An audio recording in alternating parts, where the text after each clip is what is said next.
वर्ष पूर्व नहीं और इधर है 2300 वर्ष पूर्व की बात होगी, जब सिकंदर का पिता नहीं रह गया था फिलिप्स जब कोई देश पर विजय करके आता तो सिकंदर दुखी होता, तो कहता बेटा सब लोग खुशियां मना रहे हैं, तुम दुखी क्यों हो? कहे आप ही सब जीत लेंगे तो मैं क्या जीतूंगा? कहे दुनिया बहुत लंबी चौड़ी है। तो फिलिप्स मर गए उनके पिता, और सिकंदर जब विश्व विजय में चला तो कुछ दूर पर एक संत रहते थे, डायोनीज नाम था, और वो एक जगह पड़े रहते थे कहीं झोपड़ी उपड़ी में। तो गया और कहा, अपना विषय बताया कि मैं विश्व विजय करना चाहता हूँ। तो कहे विश्व विजय करके क्या करोगे?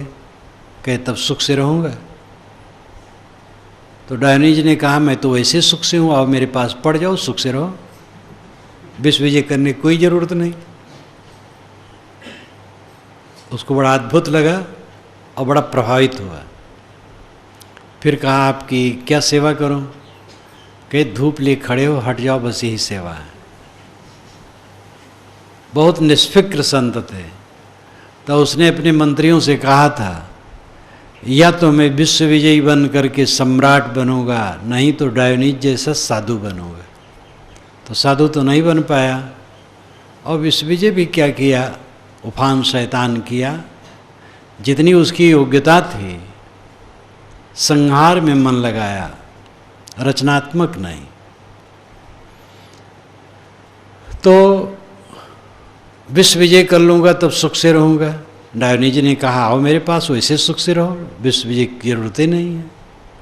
सुख से रहने का तरीका है इच्छाओं को समेट लेना, अपनी आवश्यकताओं को भी कम कर देना।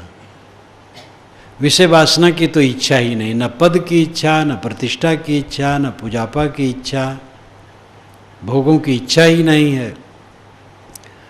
शरीर की रक्षा के लिए जो वस्तुएं हैं उसमें भी कम से कम में निपटा लेने की प्रवृत्ति। इस प्रकार जो संतुष्ट हो जाता है वो सदा सुखी रहता है। लक्ष्य बिन सुख, लखपति हुए बिना भी ज्ञानी सुखी रहता है। दरिद्र बिन दुख, लेकिन दूसरे लोग दरिद्रता के बिना दुखी हैं। दरिद्र नहीं है लेकिन दुखी है। दरिद्र दुखी होता है। दरिद्र का क्या अर्थ होता है? अगर कोई कहे मेरे पास कार नहीं इसलिए दरिद्र हूँ, तो ये ठीक नहीं। दरिद्र वह है जो दिन भर परिश्रम करे लेकिन शाम तक पेट न भरे, तन ढकने कपड़े न जुड़े, रहने के लिए फूस की छानी न हो, नीचू झोपड़ी न हो। नीचू का मतलब जिसमें पानी न चूहे, ऐसी झोपड़ी न हो तो दरिद्र है।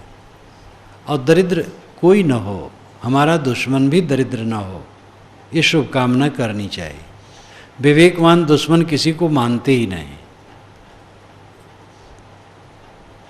दरिद्र बिन दुख, लोग दरिद्रता के बिना दुखी हैं। खाते पीते हैं, पक्का मकान है, स्कूटर है, निश्चित आमदनी है, दूध भी आता है, चाय में ले लेते हैं, वैसे भी पीते हैं, घी भी खाते हैं, दही भी खाते हैं, मेवे भी खाते हैं, लेकिन दुखी हैं। ये मेवे दूध दही कुछ काम नहीं करेंगे। खाने पीने की जो सादा गोदा कुछ मिल जाए बहुत है। अपने मन को मेवे और दूध दही में न बांधो। शौक करो मानसिक निर्मलता की। निर्मल मन सुख का साधन है। दरिद्र बिन दुख, दरिद्रता के बिना लोग दुखी हैं। दरिद्र नहीं है लेकिन दुख से पीड़ित है। संपन्न है बाहर से और भीतर से दरिद्र है। नींद बिना सुख सोए, विवेकवान नींद के बिना भी सुख से सोते हैं। अविवेकी आदमी नींद के समय भी सो नहीं पाता, करवटें बदलता रहता, सो नहीं पाता, चिंताएं परेशान करती हैं, स्मरणों का प्रवाह चलता है, नींद आती ही नहीं है। लेकिन विवेकवान नींद के बिना सुख से सोते हैं, सब समय सुख से सोते हैं। शेते सुखम कस्तु, स्वामी शंकराचार्य ने कहा शेते सुखम कस्तु, कौन सुख से सोता है? तो उत्तर दिया समाधि निष्ठ, जो समाधि निष्ठ है। समाधि का अर्थ है मानसिक क्लेश से मुक्त अवस्था। सम आदि, आदि और व्याधि, शरीर के रोग व्याधि हैं और मन के रोग आदि। मन के रोग को आदि कहा जाता है। सम आदि, जिसकी आदि मानसिक रोग शमित हो, शांत हो, वो समाधि में है। शेते सुखम कस्तु समाधि निष्ठा। कौन सुख से सोता है? जिसके मन में क्लेश नहीं है। मन में क्लेश न होना ये बड़ा सस्ता रास्ता है, महंगा नहीं है। भोग महंगे हैं, जवानी स्थिर नहीं है, युवती पत्नी का शरीर भी स्थिर नहीं है, बाल बच्चे धन दौलत मठ मंदिर कुछ स्थिर नहीं है।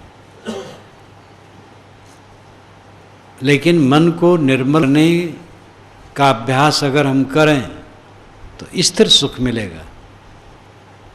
मन को निष्काम बनाएं, निर्मल बनाएं, आत्मस्थ बनाएं तो हम सुखी हो सकते हैं। मनुष्य क्या चाहता है? हमें कोई दुख ना हो, परमानंद सब समय हो। ये बहुत सस्ता रास्ता है। इसके लिए पैसे नहीं चाहिए, विद्या नहीं चाहिए, पद नहीं चाहिए। इसके लिए निर्मल मन चाहिए। निर्मल मन के लिए कामनाओं का त्याग चाहिए, कामनाओं को जीतना चाहिए। ये अपने को मांजने से होता है, भौतिक उपलब्धियों से नहीं, अपने को मांजने से होता है। दुनिया के जितने संत हैं वे क्या धन के नाते बड़े हुए हैं? अपने को मांजने के नाते हुए हैं। चाहे झोपड़ी से कबीर आए और चाहे राजमहल से बुद्ध और महावीर आए, ये अपने ज्ञान वैराग से उच्च हुए हैं। झोपड़ी और महल से कोई मतलब नहीं। शंकर भी झोपड़ी से आए, शंकराचार्य भी साधारण घर के थे, कबीर साहब साधारण घर के थे, नानक साहब साधारण घर के थे, रविदास साधारण घर के थे, और भी संत गोस्वामी जी भी साधारण घर के थे। कबीर साहब और गोस्वामी जी की तो स्थिति ऐसी है कि कबीर साहब लाहतारा तब तालाब पर मिले शिष्य रूप में, गोस्वामी जी भी मंगतों के पिछवाड़े शिष्य के रूप में मिले। मंगतों ने पाला, लेकिन वो मंगते गोसाई थे। यह शंकराचार्य के मार्ग से अपभ्रंश साधु टूटे हुए गोसाई कहलाते। गोसाई ब्राह्मण का अर्थ नहीं है। तो गोसाई थे, मांगने वाले थे, उनको शिष्य मिला, उन्होंने पाला। मांगते खाते सुकर क्षेत्र में नरहर जी महाराज के उपदेश से रामबोला नाम का बच्चा मार्ग में लगा, मेधावान था। ईसा जब पैदा हुए तो उनकी माँ मरियम के पास गद्दा नहीं था, छोटा सा गद्दा नहीं था कि उस पर शिशु को लटा दे। पशु के नाद में घास रख करके कपड़ा बिछा करके शिशु को रखा गया।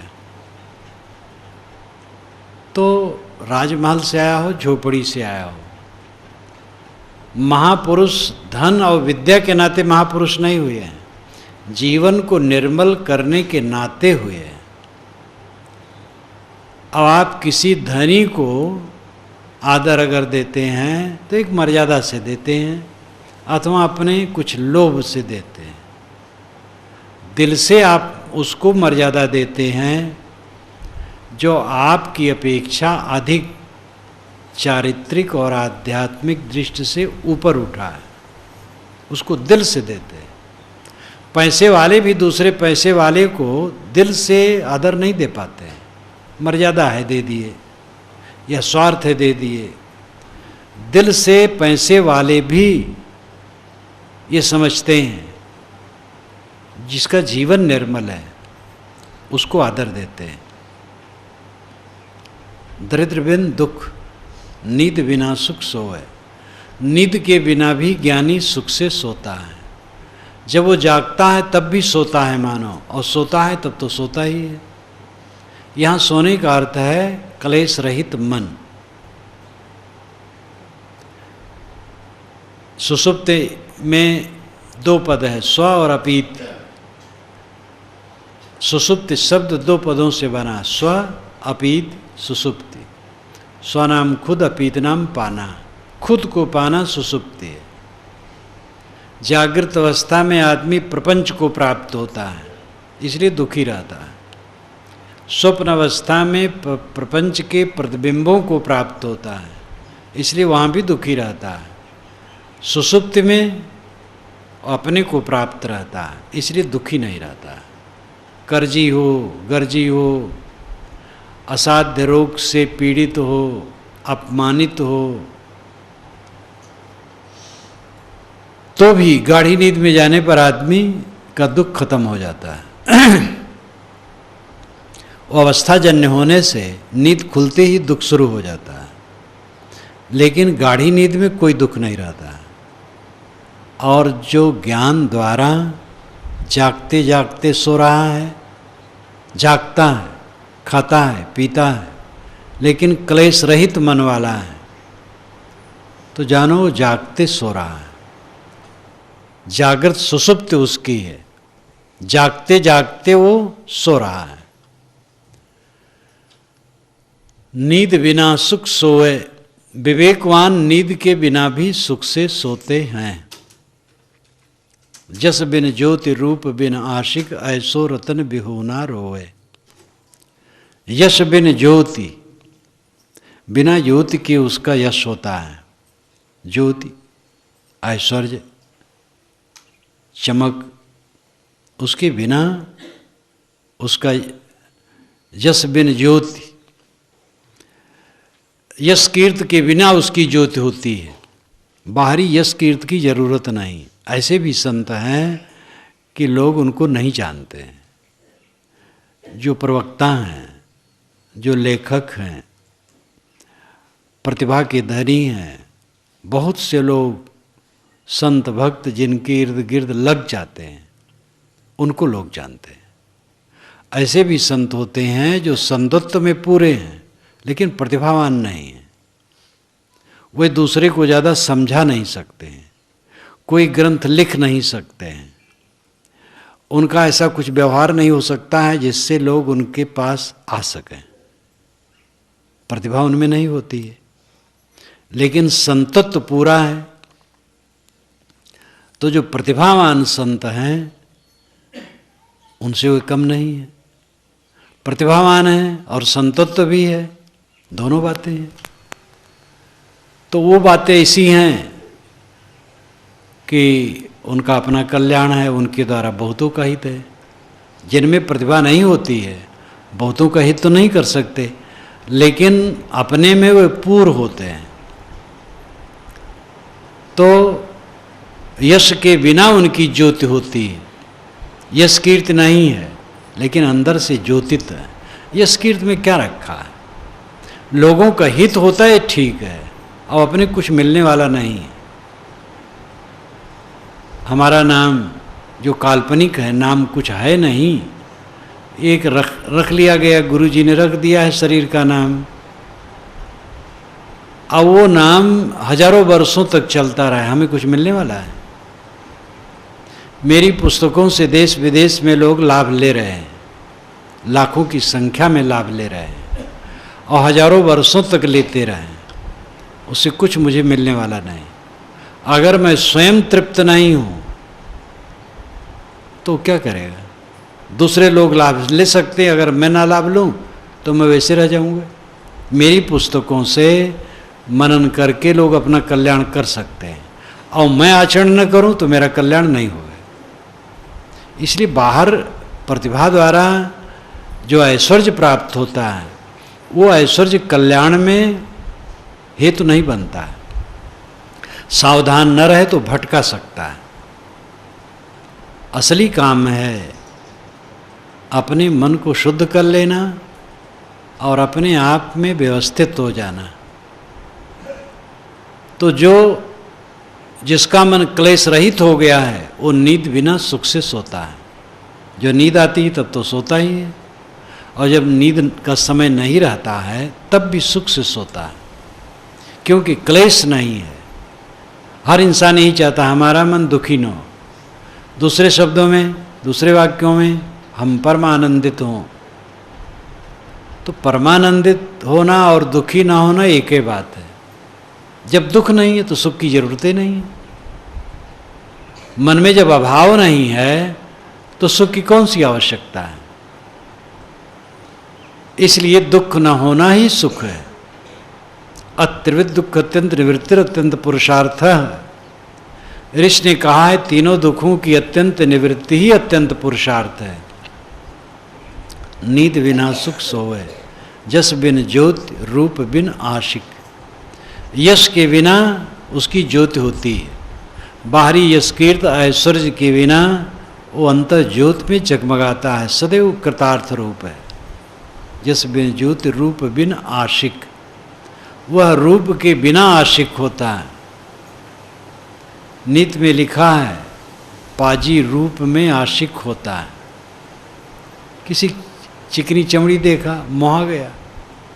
ये चिकनी चमड़ी कब तक रहती है?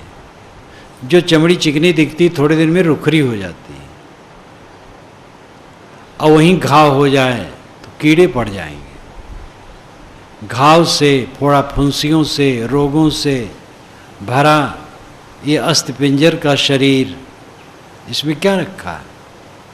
अविवेक से आदमी मोहित होता है, लेकिन विवेकवान रूप बिन आशिक होते हैं, बिना रूप के आशिक होते हैं।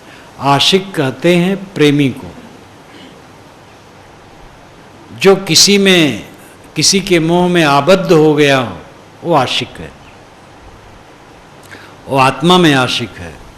हमन है इश्क मस्ताना। हमन को होशियारी क्या, रहें आज़ाद इस जग में, हमन दुनिया से यारी क्या। ये कबीर साहब का भजन है। जो आध्यात्मिक अंतर्मुखता में इश्क है, मस्ताना है, उसमें होशियारी नहीं होती है। चतुरता, चालाकी, छल छद्म ये सब नहीं होते हैं।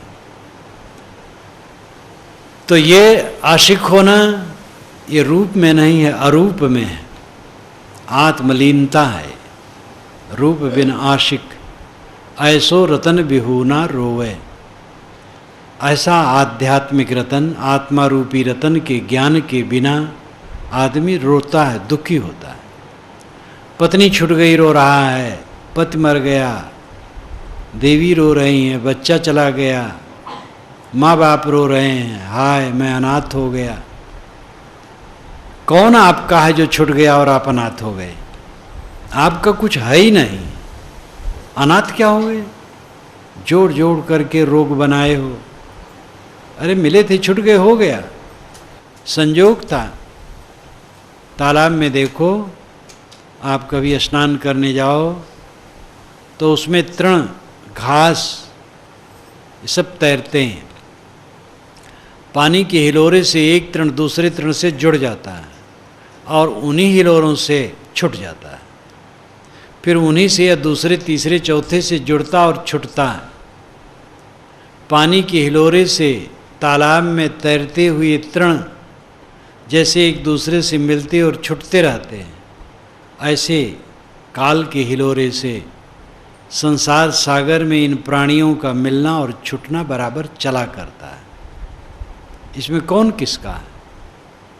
कहानी कही जाती है, अभिमन्यु जब मारा गया तो अर्जुन व्याकुल हो गए। अभिमन्यु जैसा पुत्र, कृष्ण जी समझाते रहे लेकिन वो विलाप पीड़ित के चलो अब अभिमन्यु से तुम्हें मिला दें, ले गए स्वर्ग।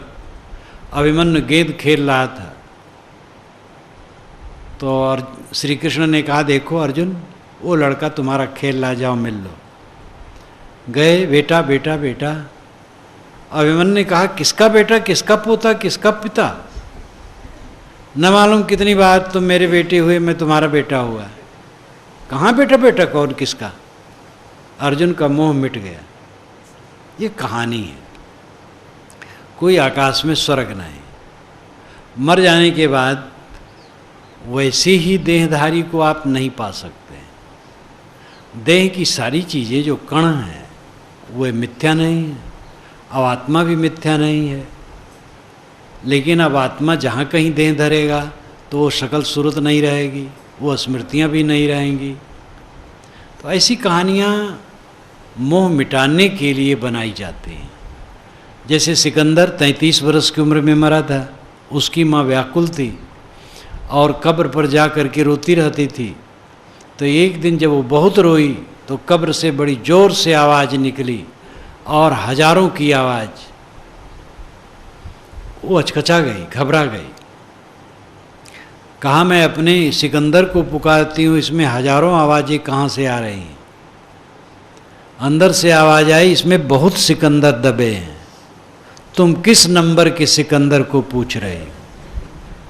तो कोई नंबर का तो पता नहीं, मेरा लड़का सिकंदर, कहीं इसे पता नहीं चलेगा। तब तो उसको हुआ जब बहुत सिकंदर दबे हैं तो हमारा भी सिकंदर दबा है। तो ये भी समझाने का तरीका है। इसका अर्थ यही है कि सबके प्यारे तो इसी मिट्टी में जाते हैं, क्यों रो रहे हो। केते बूंद हल्फ हो गए, केते गए भिगोए, एक बूंद के कारण मानुष काहेक रोए। साहब कहते कितने बूंद वीर्ज के बूंद सफल हो गए, उससे गर्भ रहा, और कितने नष्ट हो गए। तेरा जो पुत्र है वीर्ज का एक बूंद है, अगर वो मर गया तो क्या रोता है। एक बूंद के कारण मानुष काहे रोए। कितनी सरलता से साहब कहते हैं। मुझे कबीर साहब का ज्ञान पूरा पारक सिद्धांत हो गया था। एक पंडित जी का संबंध उसी गांव में था, तो आए थे, मिले, बहुत विनम्र थे। साधु मार्ग में आने के बाद भी वे मिले हैं। बुढ़ापा में उनको बच्चा हुआ था, बच्चा हुआ और कुछ बड़ा हुआ और मर गया। 7-8 वर्ष का शायद हुआ होगा बहुत दिन की बात है, 55-56 वर्ष की बात है। तो जब आए पता चला तो मैं उनसे मिलने गया, बातचीत किया और यही साहिब की साखी कही, केते बूंद हल्फ हो गए, केते गए भिगोए, एक बूंद के कारण मानुष काहे रोए। वो इतने संतुष्ट हुए, बारंबार कहें कि मेरे अंदर से जैसे कोई कांटा चुभा हो, निकाल लिया हो, अब वो पीड़ा नहीं रह गई। जब मैं साधु मार्ग में आया तो जिस गांव में वो रहते थे उस गांव में भी अपने भक्त काफ़ी हैं, आज भी। गुरु जी के साथ गया था, वो जीवित थे, मिले। कहे महाराज आपने जो कहा था जब आप घर में थे, आपकी थोड़ी उम्र थी, मैं तो तब भी बूढ़ा था, अब तो और बूढ़ा हूँ, लेकिन आपने जो कहा था तब से मेरे मन की पीड़ा दूर हो गई। अरे बच्चे क्या रोते हो, एक बूंद के कारण मानुष काहे रोए। तो विवेक से अगर हम देखते हैं स्थिति को तो शोक करने कोई गुंजाइश नहीं है। रूप बिन आशिक ऐसो रतन बिहुना रोए। आत्मा रूपी रतन को लोग नहीं जानते। रतन का जतन करो माड़ी का श्रृंगार, आया कबीरा फिर गया झूठा है अहंकार। साहब कहते रतन का जतन करो, रतन को जतन से रखो, ये आत्मा रूपी रतन को जतन से रखो, इसमें कचरा न लगने दो। माड़ी का श्रृंगार, जितना श्रृंगार है माड़ी का है, दिखावा है। कपड़े पर माड़ी लगती चढ़ती है तो कपड़ा चिकना दिखता है, धो देने के बाद खखरा हो जाता है। ऐसे धन ऐश्वर्य पद प्रतिष्ठा सब माड़ी का है, सब 4 दिन की चिकनाई है। अपने सामने हमने अनेक गुरुओं संतों महापुरुषों को देखा जिनका बड़ा बड़ा समाज था। अब न वे महापुरुष हैं न उनका समाज है, इक्का दुक्का कोई है। सब कितना घोर परिवर्तनशील है। रतन का जतन कर माड़ी का श्रृंगार, आया कबीरा फिर गया झूठा है अहंकार। तो ऐसो रतन बिहोना रोवे, भ्रम बिन गंजन मड़ बिन नीरख रूप बिना बहु रूपा। भ्रम के बिना गंजन है, गंजन है विनाश है, तिरस्कार है, अपमान है। भ्रम आत्म अस्तित्व में कोई भ्रम नहीं है। मैं हूं कि नहीं ये प्रश्न ही बेकार है। मैं न हूं तो कौन प्रश्न करे। आत्मा है कि नहीं ये कौन कहता है, आत्मा ही कहता है। आत्म अस्तित्व निर्विवाद है। तो भ्रम नहीं है आत्मा के विषय में, लेकिन फिर भी सर्वाधिक तिरस्कार उसी का किया जा रहा है। गोस्वामी जी ने कहा, जो न तरई भवसागर नर समाज अस पाए, सो कृतनिंदक मंद मति आत्म हन गति जाए। ऐसा मानव शरीर पा करके जो भवसागर से नहीं तरता है वो आत्महत्यारा है। जो न तरई भवसागर नर समाज अस पाए, सो कृतनिंदक, वो कृतनिंदक है। अपने किए हुए की निंदा करता है, उसके पुण्य प्रताप से इस समय मिला है और उसकी अवहेलना कर रहा है। आत्म हन गति जाए, वो तो आत्महत्यारा है जो अपने को भवसागर से पार नहीं करता है। भवसागर क्या है? मन का मोह, मन की आसक्ति, मन का विकार, ये भवसागर है। ऐसो रतन बिहोना रोए, भ्रम बिन गंजन, भ्रम के बिना गंजन है। यानी आत्म अस्तित्व में कोई भ्रम नहीं होना चाहिए। आत्मा तो है ही, वही बोल रहा है, लेकिन फिर भी अधिकतम तिरस्कार हम आत्मा का करते हैं, अपनी अवहेलना करते हैं, अपना निरादर करते हैं, अपने को सही दिशा में नहीं रखते हैं। अपने को जो सही दिशा में रखता वो आत्मा का आदर करता है। ब्रह्म बिन गंजन मड़ बिन नीरख, मड़ के बिना, ये बाहरी मड़ नहीं है आत्मा, लेकिन इसी की निरख परख करो। ये कोई पत्थर की मड़ नहीं है। परखने वाले को परखो, देखने वाले को देखो, जानने वाले को जानो। ये जो कहा जाता है इसका मतलब है कौन सबको जानता है? मैं। सबको पाने की इच्छा कौन करता है? मैं। तो अपने को जानूं, अपने को पाऊं। सबको जानते और पाते हम छूछे रह जाते हैं। जिसने अपने को जाना और अपने को पाया वो कृतार्थ हो गया।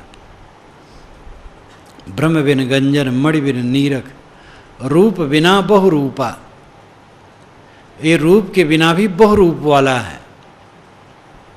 ये रूप वाला नहीं है, इसमें कोई रंग नहीं है, कोई आकार स्थूल दिखाई नहीं देता है, लेकिन मनुष्य के रूप में, पशु के रूप में, पक्षी के रूप में, कीड़ों के रूप में, मनुष्यों में भी स्त्री पुरुष, काला गोरा, लंबा छोटा, मोटा पतला के रूप में। रूप बिना बहुरूपा, रूप के बिना भी बहुरूप वाला है, बहुरूपिया है। ब्रह्म बिन गंजन मणि बिन नीरख, रूप बिना बहुरूपा। थित बिन सुरत रहस बिन आनंद, ऐसो चरित अनूपा। थित बिन सुरत, जिसको आत्मज्ञान हो गया, थित के बिना उसकी सुरत स्थिर हो जाती है। थित नाम आधार। देखो ध्यान की पीरियड में ये बताया जाता है, आंखें बंद करो, बंद आँखों में जो दिखाई दे उसी में मन टिकाओ। सांस आती जाती है उसमें मन टिकाओ। किसी महापुरुष के चित्र में मन टिकाना हो उसमें टिकाओ। ये सब स्थिति है। स्थिति, आधार, उद्देश्य, आलंबन। लेकिन जिसे आत्मज्ञान हो जाता है और विषय फीके हो जाते हैं तो स्थित बिन सुरति, आलंबन के बिना उसका मन स्थिर हो जाता है। ये मन की चंचलता विषयासक्ति के कारण है। जितना अधिक मोह होगा उतना मन चंचल होगा, और जितना मोह की निवृत्ति होगी उतना मन स्थिर होगा। बारंबार हम उसको सोचते हैं जहाँ हमारा मन लगा है। हमारा मन या तो मोह में लगा रहता है तो वैर में। अगर मोह है तो उसके इर्द गिर्द घूमेगा, और वैर है तो उसके भी इर्द गिर्द घूमता है। जिससे वैर है उसको विध्वंस करने की चेष्टा, और जिससे मोह है उसको सर्वसंपन्न बनाने की चेष्टा। इससे हमारा मन क्षुब्ध रहता है। मोह और वैर जिसके दोनों मिट गए हैं, स्थित बिन सुरति, उसकी सुरत, उसकी मनोवृत्ति आलंबन के बिना शांत हो जाती है। अंतिम ध्यान यही है, कोई आधार नहीं, निराधार शांत। पहले किसी आधार में मन ठहरावे। साहब ने कहा निराधार आधार ले जानी। निराधार को आधार से ही समझ सकते हो। शुरुआत में कोई छत पर नहीं पहुंचता है, जीने पर चढ़ते चढ़ते छत पर इंसान पहुंचता है। किसी आधार में मन को ठहराते, आदत बनाते, तब धीरे धीरे निराधार होता है। स्थित बिन सुरत, रहस्य बिन आनंद, रहस्य बिन उसका आनंद होता है। रंग रास के बिना उसका आनंद होता है। संसारियों का आनंद किस में है? रंग रास में। रंग रास है, खेल तमाशे हैं, क्लब में चले गए, नहीं ज़्यादा कर तो पार्क में ही चले गए, गप शड़ाका मार लिए, सिनेमा हॉल में चले गए। तो इस प्रकार कहीं रंग रास में आनंद लोगों को लगता है। लेकिन ज्ञानी का आनंद रहस्य बिना आनंद, रंग रास के बिना उसका आनंद है। मैं कन्याकुमारी में था, समुद्र की उछाल तरंगें उठ रही थी। समुद्र में थोड़ा जा कर के खड़ा हुआ। एक सज्जन ने कहा मैं जब समुद्र के पास आता हूँ तो मगन हो जाता हूँ, मन चाहता है यहीं रहूँ। मैंने कहा यहीं रहने लगो तो समुद्र से घबरा जाओगे, फिर वितृष्णा हो जाएगी। ये बाहर की चीज़ें तो क्षणिक संतोष देती हैं। आपको एक स्वर्णिम भवन में कर दिया जाए, सब सुविधाओं से संपन्न, बहुत आनंदित हो जाएंगे। थोड़े समय में वो भवन काटने लगेगा, क्योंकि उसको लेकर के फिर अनेक विकार पैदा होंगे। इसलिए असली आनंद वह है जो निराधार हो। वस्तुजनित आनंद क्षणिक होता है, आत्मजनित आनंद अनंत होता है। किसी वस्तु से आनंद आया तो वस्तु खो गई, आनंद चला गया। अब आत्मानंद है, वो आनंद कभी नहीं जाता है। अनपायनी, तथागत बुद्ध की भाषा में कहें तो अनपायनी सुख है वह। अनपायनी का मतलब स्थिर, छाया वा अनपायनी। जैसे मनुष्य के पीछे उसकी छाया चलती है, वैसे निर्मल मन वाले व्यक्ति के पीछे स्थिर सुख चलता है। उसके व्यक्तित्व का पूरा परिमंडल आनंदमय होता है, क्योंकि दुनिया की क्षणिक वस्तुओं से उसका राग उठ गया है। इसलिए छूटने और मिटने का भय खत्म हो गया है। क्या छूटेगा? पहले मन से छोड़ दिया है। शरीर क्या मरेगा? पहले से मरा हुआ है। पहले से इसको जो मृत देखता है, क्या भय? रस बिना आनंद ऐसो चरित्र अनूपा। साहब कहते हैं ऐसा विलक्षण चरित्र है ज्ञानी का। कहीं कबीर जगत हरिमानिक देखो चित अनुमानी। कबीर साहब कहते जगत में हरि ही माणिक्य। हरि परमात्मा ब्रह्म अनेक शब्द का प्रयोग होता है। हरि शब्द, सारंग पाणी शब्द, विष्णु शब्द, रघुराई शब्द, ये सगुण उपासकों के हैं। साहेब ने सगुण उपासकों के भी शब्द लिए हैं। हरि भजन वेदों में नहीं है। हरि बिन भरम बिगुरचन गंदा, हरिजन हंस दसाल ये डोले, इसमें इसकी व्याख्या में आप इसका ऐतिहासिक अध्ययन कर सकते हैं। हरि शब्द ये पारसी परंपरा से आई है। अहर मजदा, पारसियों के ईश्वर का नाम अहर मजदा। संस्कृत के पंडितों ने अहर मजदा को हरि मेधस कहा। मेधस उड़ गया, हरि रह गया, और आगे हरि भजन शुरू हुआ। गुप्त काल में हरि भजन शुरू हुआ है। ईसा के 350 वर्ष बाद हरि भजन शुरू हुआ है, पहले हरि भजन नहीं था। वेदों में हरि शब्द खूब है। वो हरि का अर्थ है अश्व। वो अश्व है सूर्य की किरणें। इंद्र को भी हरि कहा गया है। हरि का पहला अर्थ है हरा हरा। हरि का अर्थ आगे विष्णु हुआ। साहेब ने हरि आत्मा को कहा है। बाएं दहिने तजु विकारा निजुके हरिपद गहिया। बाएं दहिने सब तरफ से विकारों को छोड़ दो, निज आत्मा ही हरि है, ये समझो। साहेब ने हरि कहा, सारंग पाणी कहा, रघुराई तक कहा, लेकिन उसका अर्थ अंतरात्मा माना। मेल मिलाप की भावना शब्दों को ले लिया, लेकिन उनका परमात्मा, उनका उपास्य, उनका परम लक्ष्य अंतरात्मा है। और यही राजमार्ग है, यही सर्वमाननीय हो सकता है। श्री राम की उपासना कुछ हिंदू करते, सब हिंदू भी नहीं। श्री कृष्ण की उपासना कुछ हिंदू करते हैं, शिव की उपासना कुछ हिंदू करते हैं, लेकिन अंतरात्मा की उपासना वो कौन तिरस्कारेगा। पूर्व एकादश द्वार मजस्यावक्र चेतसा अनुष्ठाय न सोचति विमुक्तश्च विमुच्यते एतद वैतद। ये जमाचार्य ने नचिकेता को समझाते हुए कहा, पूर्व एकादश द्वार मजस्यावक्र चेतसा, 11 दरवाजों वाला ये जो नगरी शरीर है, इसमें एक अजन्मा सरल शुद्ध आत्मा निवास करता है।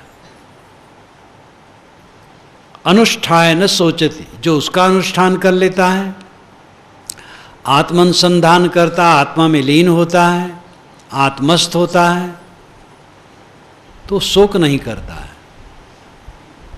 अनुष्ठाय न सोचति विमुक्तश्च विमुच्यते, वो जीवन भर विमुक्त रहता है और शरीर छोड़ते समय सदा के लिए विमुक्त हो जाता है। एतद वैतद, अय नचिकेता, जिसके लिए तूने प्रश्न किया वो यही आत्मा है। एतद वैतद, तो शरीर के अंदर में रहने वाला जो आत्मा है वो आत्मा ही उपासनी है। आत्मा उपासनी का मतलब यह है कि मन को समेट करके आत्मलीन हो जाओ, यही आत्मा की उपासना है। गीता में कहा गया, आत्मन नैव आत्मना तुष्टः, आत्मा द्वारा आत्मा में संतुष्ट। तो काई कबीर जगत हरि मानिक देखो चित अनुमानी। साहब कहते जगत में हरि ही माणिक्य है, और उसमें उसको चित्त में विचार करके समझो। परिहरि लाख लोभ कुटुम्ब तज भजो न सारंग पानी। परिहरि लाख लोभ है, लाख का लोभ और कुटुंब का मोह छोड़ करके सारंग पाणी का भजन करो ना। तो यहाँ लोभ और मोह को साहब छोड़ने कहे। लोभ मोह छोड़े बिना कोई क्या भजन करेगा। लोभ मोह छोड़ देना ही तो भजन है। जब लोभ मोह छूट गया तो से स्वयं शिव तत्र रहा। प्रपंचोपशमम शांतम शिवम अद्वैतम चतुर्थम मन्यन्ते सा आत्मा सा विज्ञेयः। जब प्रपंच का उपशमन हो गया, चित्त विकार विहीन हो गया, तो शिवत्व आ गया। प्रपंचोपशमम शांतम शिवम अद्वैतम, अकेला रह गया। चतुर्थम मन्यन्ते, ये जागृत स्वप्न सुषुप्ति तीनों अवस्थाओं से चौथी अवस्था ज्ञान की अवस्था है, जिसको वेदांती लोग तुर्यगा कहते हैं। यहाँ तुर्यगा शब्द नहीं है। तो आत्म अनुसंधान, आत्म उपासना, आत्म स्थित का अर्थ यही है। चित्त समेट करके अपने आप में बैठ जाओ, अपने आप में लीन हो जाओ। आत्मन्येव आत्मना तुष्ट। जब लग दिल पर दिल नहीं तब लग सब सुख ना है। साहब ने कहा जब तक दिल पर दिल न होगा सब सुख नहीं होगा। दिल भाग रहा है चारों तरफ, कैसे सुखी होगे? कहीं कबीर जगत हरिमानिक देखो चित अनुमानी, परिहरि लाख लोभ कुटुम तज भजो न सारंग पानी। सारंग पाणी का भजन करो। सारंग पाणी का अर्थ है जो हाथ में धनुष रखे। सारंग धनुष, पाणी हाथ, हाथ में जो धनुष रखा है। ये विष्णु के लिए ज़्यादा रूढ़ है। श्री राम भी रखते हैं लेकिन विष्णु के लिए ज़्यादा रूढ़ है। लेकिन स्थूल विष्णु को साहब उपास्य नहीं मानते। वो तो कहते हैं हरिहर ब्रह्मा वाचे नाही सुर नर मुनि के केर। हरिहर ब्रह्मा सब माया में फंस गए, सुर नर मुनि की क्या बिसात है। दशरथ सुत्य लोग कही जाना, राम नाम का मरम है आना। तो किसी स्थूल व्यक्ति को वे परम उपासनी नहीं मानते हैं। इसलिए सारंग पाणी कहते हुए भी उस सारंग पाणी का अर्थ अंतरात्मा ही है। कबीर वाणी की अध्येता है, सब जानते हैं। डॉक्टर राम कुमार वर्मा, हजारी प्रसाद द्विवेदी, परशुराम चतुर्वेदी या और भी बहुत लेखक हुए हैं और हैं और होते हैं। इसमें तो करीब करीब सब एक मत हैं, सब जानते हैं कि जो स्थूल शब्दों का प्रयोग साहब ने किया है वो उनका समन्वय है। जैसे कुछ वैष्णव साहब के पास गए और कहे भगवान रघुनाथ कब मिलेंगे महाराज? तो साहब ने कहा सहज समाधि उन मुन जागे सहज मिले रघुराई। सहज समाधि लग गई, उन मुन जग गई, सहज रघुनाथ मिल गए मानो। तो उन्होंने नहीं कहा कि रघुनाथ नहीं मिलेंगे, उन्होंने कहा सहज समाधि लगना और उन्मुन जगना रघुनाथ का मिलना है। सहज समाधि क्या है? कोई आधार नहीं, कोई आलंबर नहीं, अपने आप में संतुष्ट, ये सहज समाधि। उन्मुन का अर्थ है उदास हो जाना, संसार से उदास हो जाना, विषयों से उदास हो जाना और आत्म तन्मय हो जाना। ये हो गया, रघुनाथ मिल गए। यही रघुनाथ है, बाहर नहीं। सकारात्मक ढंग से उन्होंने कहा, खंडन नहीं किया। तो साहब कहते भाई रे अद्भुत रूप अनूप कथो है, कहो तो को पति आई। जहाँ जहाँ देखो तहाँ तहाँ सोई, सब घट रहा समाई। लक्ष्य बिन सुख दरिद्र बिन दुख, नींद बिना सुख सोए। जस बिन ज्योति रूप बिन आशिक, ऐसो रतन बिहू ना रोवे। ब्रह्म बिन गंजन मणि बिन नीरक, रूप बिना बहुरूपा। स्थित बिन सुरत रहस बिन आनंद, ऐसो चिरित अनुपा। कहें कबीर जगत हरिमानिक देखो चित अनुमानी। परिहरि लाख लोभ कुटुम तज भजो न सारंग पानी। पूरा शब्द अध्यात्म विचारों से सराबोर है। ऐसे ऐसे साहिब की वाणियाँ हैं, आप उसका मनन करें, चिंतन करें तो वैसे समाधि लग जाए। स्वाध्याय बहुत बड़ा बल है, ये मेरे जीवन का अनुभव है। आप लोग भी जो करते होंगे अनुभव होगा, जो नहीं करते हैं वो करें स्वाध्याय, देखेंगे महालाभ होगा। कल्याण की दृष्टि से स्वाध्याय, ऐसे मैंने अध्ययन करने वाले को देखा है, लालटेन जला करके रात रात पढ़ा करते तो सोते बहुत कम थे, लेकिन कोरे के कोरे थे। उनसे बात करो तो इतिहास, दर्शन और लेखक के विषय में वर्णन बोलते रह जाएं, आप थक जाओगे, बोलते रह जाएं, लेकिन जीवन में कोरे थे। तो ऐसा उस स्वाध्याय नहीं है। कल्याण की दृष्टि से जो स्वाध्याय करेगा, ये ज्ञान के ग्रंथ महान आधार हैं। इनका मनन चिंतन करने से ये दर्पण के तुल्य हैं। जैसे दर्पण में चेहरा दिखाई देता अपना, ऐसे स्वाध्याय से अपने आप का होशवास होता है। ये जीवन क्लेश रहित, शांतिमय, आनंद में व्यतीत हो, इसी के लिए अध्यात्म पथ है। यही जीवन का फल है कि आदमी इस जीवन में आकर के क्लेश रहित मन वाला हो जाए। और इसका आधार भौतिक नहीं है, ये आध्यात्मिक उन्नति ही है। इस दिशा में हमें गौर करना चाहिए। अहम शुद्ध चैतन्य ज्ञान स्वरूपम अजरहम अमरहम अखंडम अनूपम